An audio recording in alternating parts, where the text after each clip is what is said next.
नमस्कार। पिछली वीडियो में हमने देखा था देव को और आज हम देखेंगे चिंतामणि त्रिपाठी को। तो चलिए शुरू करते हैं। चिंतामणि त्रिपाठी, इनका जन्म हुआ 1609 ईस्वी, तिकवापुर, कानपुर, उत्तर प्रदेश। निधन हुआ 1680 ईस्वी। चिंतामणि ने अपनी कुछ रचनाओं में अपना नाम मणिमाल बताया है और इनकी रचनाएं हैं रस विलास, छंद विचार पिंगल, श्रृंगार मंजरी, कवि कुल कल्पतरु, कृष्ण चरित, काव्य प्रकाश, कवित विचार, काव्य विवेक, रामायण, रामाश्वमेध। अब देखते हैं इनकी रचनाओं का वर्ण विषय क्या है।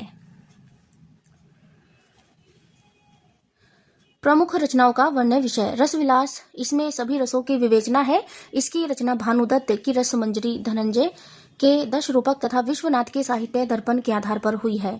श्रृंगार मंजरी, यह इनकी मौलिक रचना नहीं है। यह आंध्र प्रदेश के संत अकबर शाह द्वारा संस्कृत में श्रृंगार मंजरी का ब्रज भाषा पद्य में अनुवाद है। छंद विचार पिंगल, इसमें छंदों की विवेचना के साथ साथ कृष्ण के चरित्र का चित्रण भी है। कवि कुल कल्पतरु, यह मोस्ट इंपोर्टेंट है। इसका रचनाकाल 1650 ईस्वी के आसपास माना जाता है। इसमें सभी काव्यांगों की विवेचना है। आधार ग्रंथ है काव्य प्रकाश मम्मट। प्रताप रुद्र, यशोभूषण विद्याधर, रस मंजरी और रस तरंगनी भानुदत्त, श्रृंगार मंजरी अकबर शाह है। अब देख लेते हैं चिंतामणि के संबंध में आलोचकों के मत देख लेते हैं। चिंतामणि के संबंध में आलोचकों के मत। चिंतामणि केशवदास के बाद रीतिकाल के दूसरे बड़े आचार्य हैं आचार्य विश्वनाथ प्रसाद मिश्र। चिंतामणि के उदाहरणों में सच्चे कवि हृदय की झलक है। कभी कभी वे सरसता में अपने छोटे भाई मतीराम से होड़ करते हैं आचार्य हजारी प्रसाद द्विवेदी। चिंतामणि ने काव्य के सब अंगों पर ग्रंथ लिखे हैं। इनकी भाषा ललित और सानुप्रास होती थी। अवध के पिछले कवियों की भाषा को देखते हुए इनकी भाषा विशुद्ध दिखाई देती है। वर्णन की प्रणाली में भी मनोहर है। वास्तव में ये उत्कृष्ट कवि थे आचार्य रामचंद्र शुक्ल। हिंदी में रीति ग्रंथों की अखंड परंपरा चिंतामणि त्रिपाठी से चली, अतः रीतिकाल का आरंभ उन्हीं से मानना चाहिए। रामचंद्र शुक्ल। हिंदी में लक्षण ग्रंथों की परिपाटी पर रचना करने वाले जो सैकड़ों कवि हुए हैं वे आचार्य की कोटि में नहीं आते, किंतु चिंतामणि इनसे अलग दिखाई देते हैं आचार्य रामचंद्र शुक्ल। अब चलते हैं आगे। अब देखते हैं प्रताप शाही को। इनका जीवन वृत्त अज्ञात है और यह मोस्ट इंपोर्टेंट है। रचना काल है इनका 1823 से 1843 ईस्वी।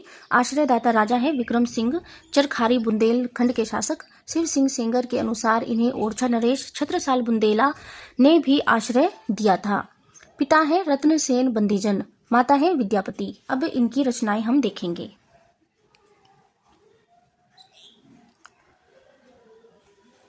इनकी रचनाएं हैं व्यंग्यार्थ कौमुदी, रस चंद्रिका, रतन चंद्रिका, श्रृंगार मंजरी, जय सिंह प्रकाश, अलंकार चिंतामणि, काव्य विनोद, काव्य विलास, जुगल नक्षिक, रसराज की टीका, श्रृंगार शिरोमणि। अब इनकी रचनाओं के वर्ण विषय देख लेते हैं। व्यंग्यार्थ कौमुदी का वर्ण विषय है रस, ध्वनि एवं नायिका भेद की विवेचना है। जय सिंह प्रकाश के अंतर्गत है जय सिंह के चरित्र एवं रसों की विवेचना है। काव्य विलास के अंतर्गत है सभी काव्यांगों की विवेचना है। जुगल नक्षिक के अंतर्गत है राम और सीता का नक्षिक वर्णन है। अब प्रताप शाही के संबंध में आलोचकों के मत हम देखेंगे। प्रताप शाही के संबंध में आलोचकों के मत या कथन। रीतिकाल के अंतिम कवियों में प्रताप शाही उल्लेख योग्य हैं क्योंकि इनकी रचनाओं में सफाई और सरसता दोनों का योग है आचार्य हजारी प्रसाद द्विवेदी।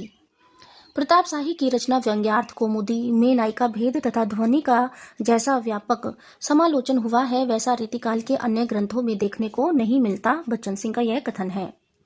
रस परिपाक और व्यंग्य की दृष्टि से प्रताप शाही का काव्य विशिष्ट है। प्रताप शाही के उपरांत रीति काव्य में कवित्व का चरमोत्कर्ष नहीं मिलता। रामचंद्र शुक्ल।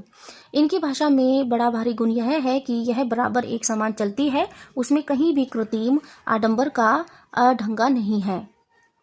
हम प्रताप जी को पद्माकर के समकक्ष बहुत बड़ा कवि मानते हैं। रामचंद्र शुक्ल का यह कथन है।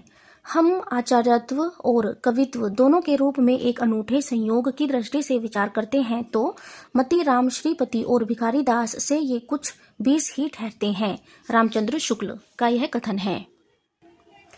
यह जो मैं आपको करा रही हूं आप इसको फास्ट से भी फास्ट रिवीजन मान सकते हैं। आप मेरे नोट्स को पढ़कर, इनको सुनकर 3 से 4 बार सुनकर आप अपनी तैयारी को बहुत अच्छा कर सकते हैं और फास्ट रिवीजन कर सकते हैं।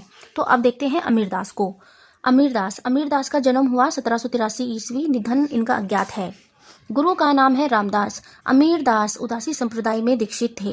इनकी रचनाएं हैं सभा मंडन, व्रत चंद्रोदय, ब्रज विलास सत्सई, श्री कृष्ण साहित्य सिंधु, शेर सिंह प्रकाश, फाग पचीसी, ग्रीष्म विलास, भगवत रत्नाकर, दूषण उल्लास, वैद कल्पतरु, अश्व संहिता प्रकाश, अमर प्रकाश। इनके संबंध में हम आलोचकों के मत देख लेते हैं। विषय वैविध्य की दृष्टि से अमीरदास रीतिकाल के सबसे बड़े कवि ठहरते हैं। आचार्य विश्वनाथ प्रसाद मिश्र, ये आचार्य भक्त तथा कवि तीनों थे। आचार्य रामचंद्र शुक्ल। अमीरदास के काव्य में रीति व भक्ति का अनूठा संयोग है। राम स्वरूप चतुर्वेदी। अब देखते हैं पद्माकर को।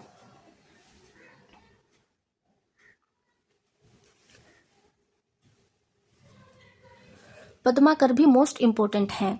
इनका जन्म हुआ 1753 ईस्वी, सागर मध्य प्रदेश, बांदा उत्तर प्रदेश। ये 2 मान्यताएं हैं। अगर इनमें से दोनों ऑप्शन में आते हैं तो सागर मध्य प्रदेश को ये हम करेंगे, इसको प्राथमिकता देंगे। और इनका निधन हुआ 1833 ईस्वी में। आश्रयदाता राजा हैं इनके सागर नरेश रघुनाथ राव अप्पा, दतिया नरेश महाराजा परीक्षित, जयपुर नरेश जगत सिंह, उदयपुर नरेश भीम सिंह, ग्वालियर नरेश दौलत राव सिंधिया। अब इनकी रचनाएं देख लेते हैं। इनकी रचनाएं हैं नागरी प्रचारणी सभा काशी के अनुसार, अनूप गिरी हिम्मत बहादुर की विरुदावली, ईश्वर पचीसी, गंगा लहरी, जगत विनोद, यमुना लहरी, पद्माभरण, प्रबोध पंचासिका, राजनीति, राम रसायन, लीलहारी लीला, विरुदावली, प्रताप सिंह विरुदावली। और अन्य रचनाएं हैं आली जाहे प्रकाश, अश्वमेध भाषा, कली पचीसी, हितोपदेश का अनुवाद। अब इनकी रचनाओं का वर्ण्य विषय देख लेते हैं। हिम्मत बहादुर विरुदावली में है अनूप गिरी या हिम्मत बहादुर की प्रशंसा में रचित वीर रस की फड़कती हुई रचना है। इसमें 211 छंद हैं। लाला भगवान दीन ने इसका संपादन कर इसे नागरी प्रचारणी सभा काशी से प्रकाशित करवाया। ईश्वर पचीसी, इसमें 25 लावनी छंद हैं। वैराग्य का चित्रण है। इसमें इन्होंने संत कवियों के समान सदुकड़ी भाषा का भी प्रयोग किया है। इसका प्रकाशन नागरी प्रचारणी सभा काशी से हुआ है। जगत विनोद या जग विनोद, इसमें है जयपुर के शासक जगत सिंह के आश्रय में रचित है। इसमें 6 अध्याय हैं जिन्हें प्रकरण कहा गया है। इसमें 731 छंद हैं। इसमें नायिका भेद एवं नवरसों की विवेचना तथा जगत सिंह की प्रशंसा है। जमुना लहरी या यमुना लहरी, यमुना की स्तुति है। कुल छंद हैं 34। पद्माभरण, यह एक अलंकार ग्रंथ है। इसका प्रकाशन भारत जीवन प्रेस से हुआ है। इसमें 108 अलंकारों की विवेचना है।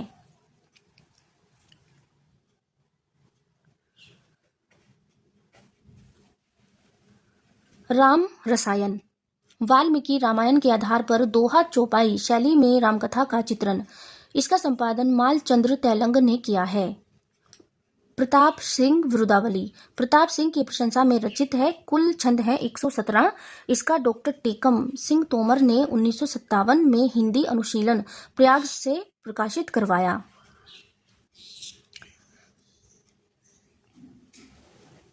इस वीडियो में इतना ही। आगे हम देखेंगे पद्माकर। चलिए पद्माकर के संबंध में हम आलोचकों के कथन और देख लेते हैं।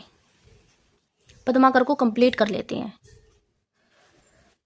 पद्माकर के संबंध में आलोचकों के मत। पद्माकर लक्षण ग्रंथ लिखने वाले अंतिम प्रसिद्ध कवि हैं।